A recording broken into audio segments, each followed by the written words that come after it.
Hello everyone and welcome back to another Wizard101 video.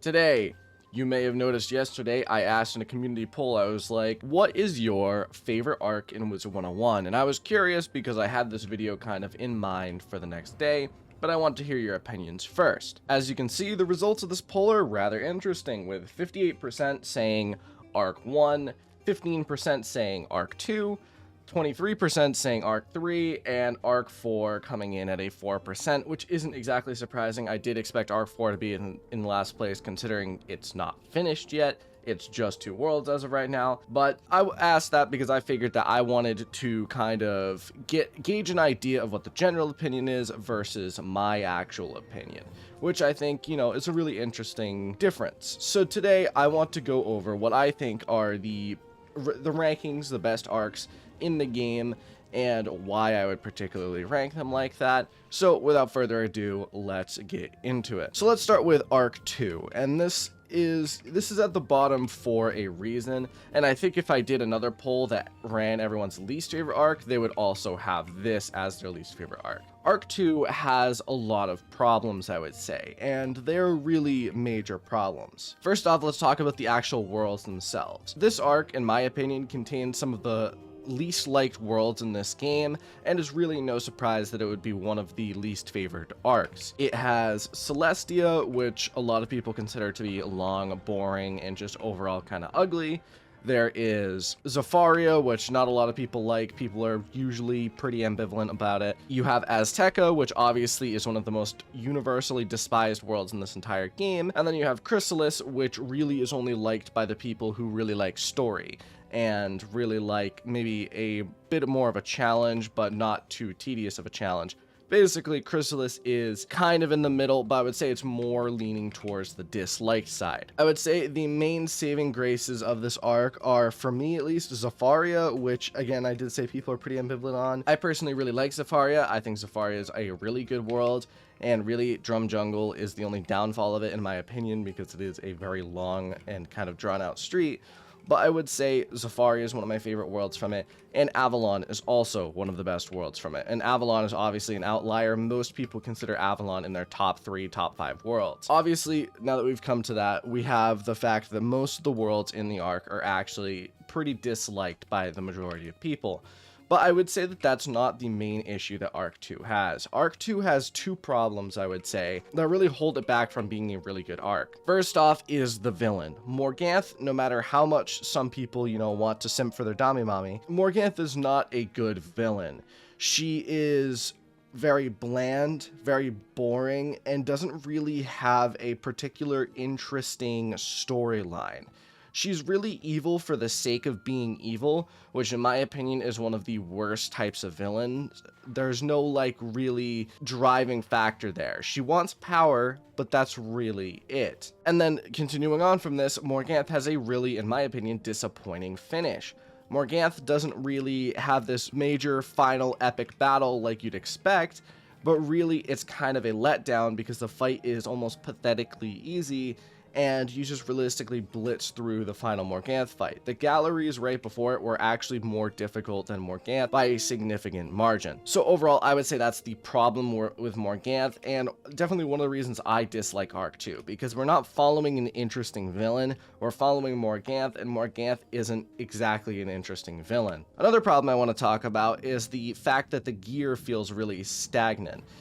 You don't really change your gear all that much, and of course you don't really in a lot of the future worlds either, but in this it feels especially long because it's 5 full worlds where you're using the Waterworks gear for most of it. You get the Waterworks gear towards the end of Celestia and keep it until about mid to the end of Chrysalis. So overall, it's just a very, very long span of using the exact same gear and feeling like your character is stagnating, which is never what you want to feel. You don't want to feel like your character's stagnating, and I think especially going along with this is the fact that you don't really gain any new spells that you're going to use through this level. Once you have your 7-pip hit all, you're pretty much solid in terms of what spells you need, until the end of Chrysalis, and then by that point you'll get it towards, arc 3, you'll start getting new spells that you might use again. It just feels like this arc is full of stagnation. Now I'm going to move on because I don't want to ramble too long about arc 2, but I would say overall arc 2 is my least favorite and one of the worst in the game as of right now. Alright, next up we're going to talk about arc 4. Arc 4 is here for one reason and one reason alone, and that's the fact that it is not finished yet. Arc 4 has only 2 worlds currently, and if the worlds keep going as they have, I am willing to bet you that this is going to be either my second favorite or number 1 favorite world very, very soon when those worlds actually release. But as of now, I can't say that they're my favorite yet because there's only 2 worlds here. So far, Caramel and Lemuria have been some of the best worlds I think have been released in years. And honestly, the funny thing is that Arc 3 is really good as well. I think KingsIsle really did master this whole world creation thing. And genuinely, I think Arc 4 is really good. So far, it's on track to be better than Arc 2 already, with Caramel and Lemuria being incredibly good worlds with really interesting villains, really interesting aesthetics and dynamics. Really just is super cool. I know a lot of people dislike Caramel. I genuinely don't know why. I think that there's like this whole thing about the whole childish aesthetic thing, and really it's just like a matter of in your head. If you just accept the fact that it's like, okay, it's a childish aesthetic, get over it, I think you'll start liking this world a lot more. Especially considering nowadays, when you think about it, Wizard City is more childish than this is, really. So a lot of people still think that's their favorite world. I think that they should kind of at least form a solid opinion on that. Like, you can't say Wizard City is one of your favorite worlds and then go say Caramel is one of your least favorite worlds when they're both just as childish. Lemuria is an incredible world. It has amazing in-depth characters. I think it has some of the best characters in this entire game, and it posed a genuinely difficult challenge with a interesting length that keeps you kind of grabbed in, interesting areas. Overall, it's just a super interesting world. I can't say too much about this arc beyond that. I think it's on track to become one of my favorite arcs, but as of right now, I can't put it any higher than this because it's just here. So that's really it. Let's move on to the next arc. All right, next up and second to last, we have Arc 1. And I think that it's very difficult because Arc 1 and Arc 3 are both so good. They're both really some of the best arcs in this entire game, but I will say I do genuinely think I like Arc 3 more than I like Arc 1. So let me just kind of go in depth of why I think Arc 1 is still a really good arc, though. You could really flip these back and forth. I think they're both really fantastic. So first off, let's talk about the worlds themselves. The worlds are really some of the best worlds in this game and a lot of people's favorites. There's Marleybone, which people think is one of the best worlds in this entire game, and I genuinely agree with that. I think Marleybone is my favorite world in this entire game. You have Krokotopia, which isn't really... It's mixed bag.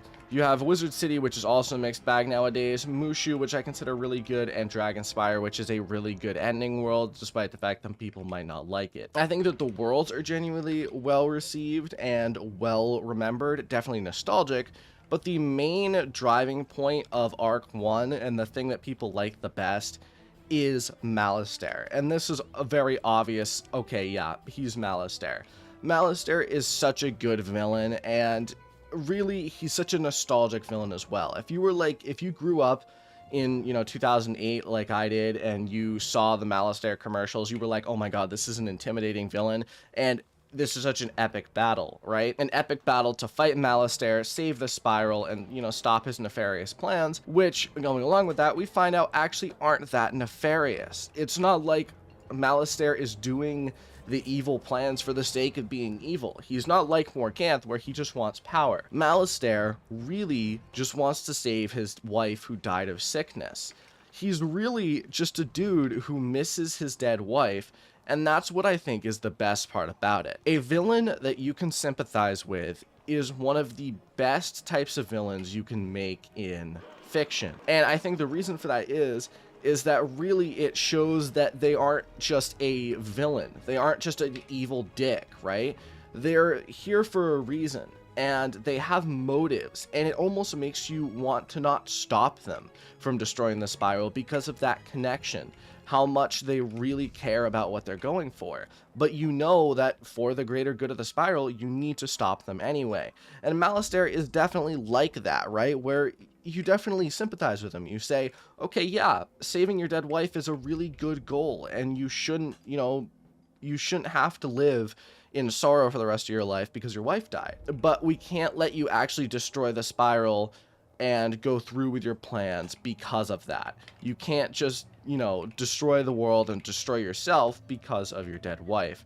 And I think that it was really cool and really fun. And as a child, I remember looking at Malistaire as just an amazing villain. He was the epitome of what a villain should be. Intimidating, should do evil things, but definitely should have a flip side to that, where you can sympathize with them. You can understand their motives, understand their goals, and continue on. And I think that that's really important. So that was definitely why Arc 1 is considered one of the best in the game, purely just from Malistaire. But also, I would say a great deal of it will be chalked up to nostalgia, I would say. I think if Arc 1 wasn't so nostalgic, people would definitely put Arc 3 over it more. It's just a matter of Arc 1 is so nostalgic that people will put it high up, because let's be honest, Arc 1 has some of the most nostalgic worlds and areas in this game, and really is just overall solid. So that's Arc 1. That window's spazzing the fuck out over there. I don't know if you saw that. It was like not rendering improperly. But yeah, let's go into Arc 3 and why Arc 3 is my favorite. So finally, we arrive. We're here at Arc 3, which in my opinion is without a doubt the best arc in this game. And I will say, it's not really, I say without a doubt, it's not really without a doubt. It's definitely really close to Arc 1, but there is a reason why Arc 3 is my favorite and why I think it's genuinely the best in the game. So first off, let's talk about the worlds, because really, I think Arc 3 managed to make 3 bangers of a world. Polaris is such a good world. It's legitimately one of the best worlds in this game, and I would definitely put it top 3, maybe even my favorite world. It has such a cool aesthetic. It really was interesting. It introduced us to the Arcanum. It was full of mystery, mystique, interesting, different plot lines and dynamics.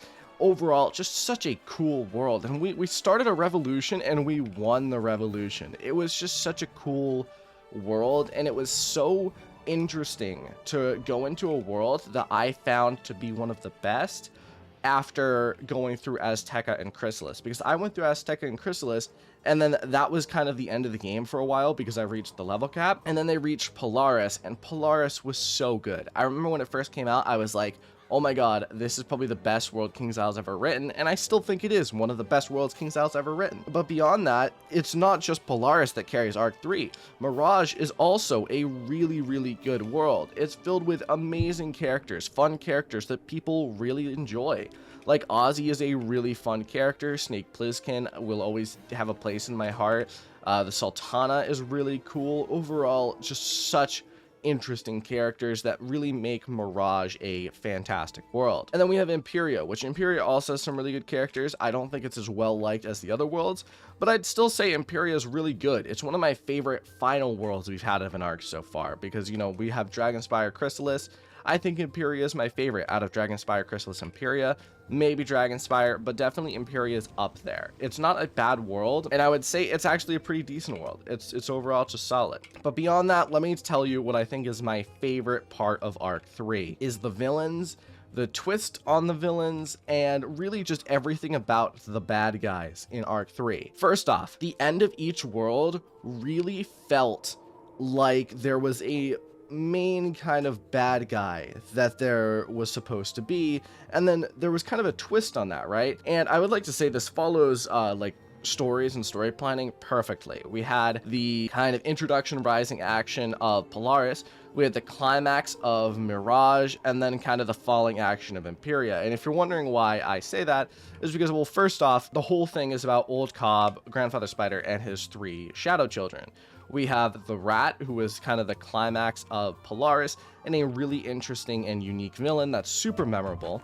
We had Mirage, which really subverted your expectations because we thought we were just going to fight the Scorpion. Next world, we'd fight the Bat, and then we would fight Old Cobb at the end as well. But no, we ended up fighting Grandfather Spider at the end of Mirage, and it was such an interesting twist. And I genuinely think it was really, really cool. And then we expected in Imperia to have to fight the Bat. But guess what? The Bat actually wasn't really a bad guy and wants to help the Wizard stop the whole shebang from going down. And we do, and we find out that Grandmother Raven is actually the main kind of bad guy in this scenario and really is the one that sparked everything. I think really it does everything that you want a plot to do. It's a really fun plot twist, subverts your expectations, and overall ends up with a satisfying conclusion of you becoming kind of this divine paradox and saving the day. And I really do think that Arc 3 had that perfect plot line. I think the other arcs really had some kind of meh things about it, like Crocotopia in Arc 1 kind of felt a little bit like, not pointless, but kind of just there. In Arc 2, we had like Avalon going to Avalon. There was no point in that since the Sword of Kings ended up being useless anyway. Azteca feels entirely pointless because it ends up just blowing up anyway. And then in Arc 4, there hasn't really been a major plot line so far beyond just the old one and design. But Arc 3 has that perfect kind of rising action, falling action kind of climax thing that I feel like is the perfect plot line and the perfect villain plot line that really cements Arc 3 as my favorite. So really that's it for today. That's what I wanted to kind of go over and do. I am curious to know your rankings in the comments below. What do you think? Do you agree with me? Do you disagree with me? Do you think, you know, maybe Arc 1's better than Arc 3? I think that's fair. Just find an argument, you know? Find an argument, argue it in the comments. Why not? And, you know, just have a respectful discussion with each other. That's really it for today. Hope you enjoyed. Thank you all for watching. So I'll see you in the next video. Adios.